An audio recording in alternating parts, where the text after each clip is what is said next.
தமிழக வெற்றி கழகத்தின் 2வது மாநில மாநாடு மதுரை மாவட்டம் பாரபத்தியில் வர 21ஆம் தேதி அன்னைக்கு நடக்கிறது. முதல் மாநில மாநாட்டில் நிறைய பிரச்சனைகள் தொண்டர்கள் எதிர்கொண்டாங்க, நிறைய பிரச்சனைகளை. அதனால இந்த மதுரை மாநாட்டில் முந்தைய தவறுகளை விஜய் திருத்திக் கொள்வாரா அப்படிங்கிற கேள்வி எழுந்திருக்கு. அதை பற்றி தான் இப்போ நம்ம பார்க்க போகிறோம். தமிழ்நாட்டில் கட்சி தொடங்கிய எம்ஜிஆர்லேருந்து எம்ஜிஆர், விஜயகாந்த், கமலஹாசன் எல்லாருமே பார்த்தோம் அப்படின்னா தென் தமிழகம், அதாவது திருச்சி, மதுரையில் தான் தங்களுடைய முதல் மாநாட்டை நடத்தினாங்க. ஆனால் விஜய் வட தமிழகமான விழுப்புரம் மாவட்டம் விக்கிரவாண்டியிலிருந்து தொடங்கி எல்லாரையும் ஆச்சரியப்படுத்தினார். விஜய் அரசியல் கட்சி ஆரம்பித்து நடத்தக்கூடிய முதல் மாநாடு அப்படிங்கிறதால அவருடைய ரசிகர்களும் தொண்டர்களும் ரொம்ப ஆர்வத்தோடு கலந்துக்கிட்டாங்க. குறிப்பாக அவர் எந்த கட்சியிலும் இல்லாத அளவுக்கு இளம் பெண்கள் வருகை அந்த மாநாட்டில் கொஞ்சம் அதிகமாக இருந்தது நம்ம பார்க்க முடியுது.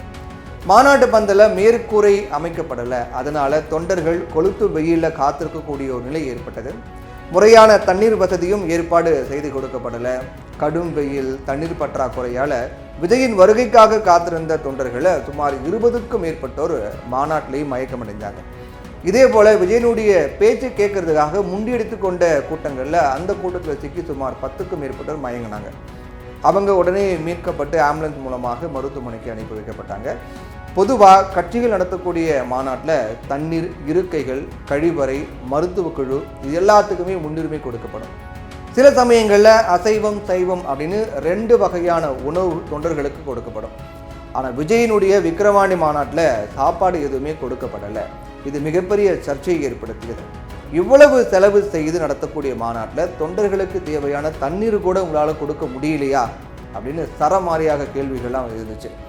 இருந்தாலும் குவார்ட்டர் பிரியாணி 500 ரூபாய் கொடுக்காம ஒரு பெருங்கூட்டம், அதுவும் இளைஞர்கள் கூட்டம், பெண்கள் கூட்டம் விக்கிரவாண்டியில் கூடியது அப்படின்னு அவங்க தரப்பில் சொல்லக்கூடிய கருத்தாக இருக்குது. இந்நிலையில தான் தமிழக வெற்றி கழகத்தினுடைய 2வது மாநில மாநாடு மதுரை பாரபத்தியில் நடக்கிறது. சட்டமன்ற தேர்தல் நெருங்கக்கூடிய வேளையில் இந்த மாநாடு நடக்குது அப்படிங்கிறதால கூட்டணி குறித்து விஜய் அறிவிப்பாரா அப்படின்னு எதிர்பார்ப்பும் ரொம்ப அதிகமாக எழுந்திருக்கிறது. அதோட முதல் மாநாட்டில் போதுமான வசதிகள் செய்யப்படலை அப்படிங்கிற குறைய இந்த மாநாட்டில் விஜய் நிவர்த்தி செய்வாரா அப்படிங்கிற கேள்வியும் எழுந்திருக்கு. ஏன்னா மாநாடு பொறுத்த வரைக்கும் அந்த டைம் அப்படிங்கிறது மாலை 3:15 மணிக்கு தொடங்கி இரவு 7 மணி வரைக்கும் நடைபெற இருக்கு. விஜயை நேரில் பார்க்கும் ஆர்வத்தில் அதிகாலை முதலே தொண்டர்கள், ரசிகர்கள் மாநாட்டு திடலுக்கு படையெடுக்க ஆரம்பித்து விடுவாங்க அப்படிங்கிறதுல மாற்று கருத்து கிடையாது. இதனால் தண்ணீர், இருக்கைகள், கழிவறை, பார்க்கிங், பாதுகாப்பு அப்படின்னு எல்லா ஏற்பாடுகளிலுமே விஜய் தீவிர கவனம் செலுத்த வேண்டும் அப்படிங்கிற கோரிக்கைகளும் எழுந்திருக்கு. விக்கிரவாண்டி மாநாட்டில் 2,50,000 பேர் கலந்து கொண்டதாக சொல்லப்பட்டது. ஆனால் இந்த மாநாட்டில் 1,50,000 பேர் கலந்துக்குவாங்க அப்படின்னு தாவேகா சார்பில் சொல்லப்பட்டிருக்கு. இருந்தாலும் மாநாடு மதுரையில் நடைபெறுவதால் தென் மாவட்டங்களைச் சேர்ந்த இளைஞர்கள், இளம்பெண்கள் பாரபத்தியை நோக்கி சாறை சாறையாக படையெடுப்பாங்க அப்படின்னும் எதிர்பார்க்கப்படுது. அதனால் சுமார் 3 லட்சம் தொண்டர்கள் வரை கூடுவதற்கான வாய்ப்பு அதிகமாக இருக்கு. விஜய் கட்சி பணிகளை ஒர்க் ஃப்ரம் ஹோம் போல வீட்டிலிருந்தே செஞ்சுட்டு வராரு அப்படின்னு அவர் மீது ஒரு குற்றச்சாட்டு, விமர்சனம் இருக்கு. சமீபத்தில் தூய்மை பணியாளர்கள் போராட்டத்தில் கூட அவங்கள வீட்டிற்கு அழைத்து தான் விஜய் ஆதரவு தெரிவித்தார். இதனால் பனையூர் பண்ணையார் அப்படின்னு அவர் மீது விமர்சனங்களும் கடுமையாக முன்வைக்கப்பட்டு வருது. பனையூர் ஈசிஆர் கடற்கரை பகுதி விட்டு வெளியே வர்றது கிடையாது அப்படின்னு பிரேமலதா விஜயகாந்த், தமிழிசை சவுந்தரராஜன் உள்ளிட்ட பல தலைவர்கள் விஜயை கடுமையாக விமர்சனம் பண்ணிட்டு இருக்காங்க. திருப்புவனம் அஜித் மரணத்துக்கு நேரில் சென்று ஆறுதல் தெரிவித்ததோடு அவருக்கு நீதி கேட்டு போராட்டமும் விஜய் நடத்தினார். ஆனால் அதே நேரம் நெல்லையில் ஆணவ படுகொலை செய்யப்பட்ட கவின் மரணத்துக்கு கண்டன அறிக்கை கூட ஒரு வார்த்தை கூட விஜய் வெளியிடலை. இதை பற்றி தொடர்ச்சியாக மௌனம் காத்து வருகிறார் விஜய்.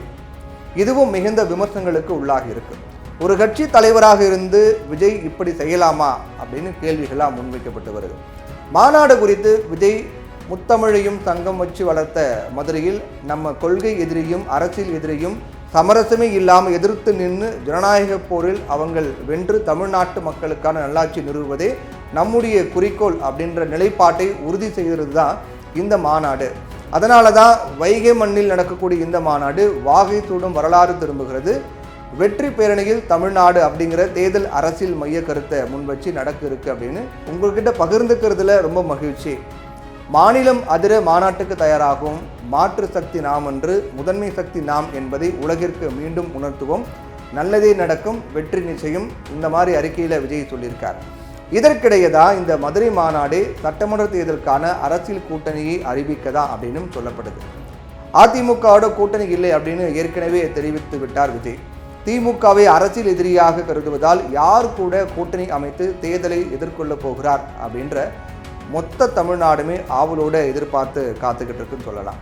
குறிப்பாக தன் மீதான விமர்சனங்களுக்கு விஜய் எப்படி பதிலடி கொடுக்க போகிறார், அவருடைய தேர்தல் வியூகம் தான் என்ன, இந்த மாதிரி பல எக்கச்சக்கமான கேள்விகளும் எழுந்திருக்கு. இதனால இந்த மாநாடு நிறைய வகையிலையும் பல்வேறு வகையில் எதிர்பார்ப்புகளை அதிகமாக ஏற்படுத்தி இருக்கு அப்படிங்கிறது மாற்று கருத்து கிடையாது.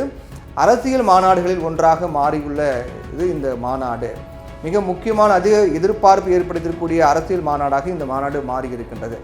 கேப்டன் விஜயகாந்த் போல தளபதி விஜய்க்கும் மதுரை சென்டிமெண்ட் கை கொடுக்குமா?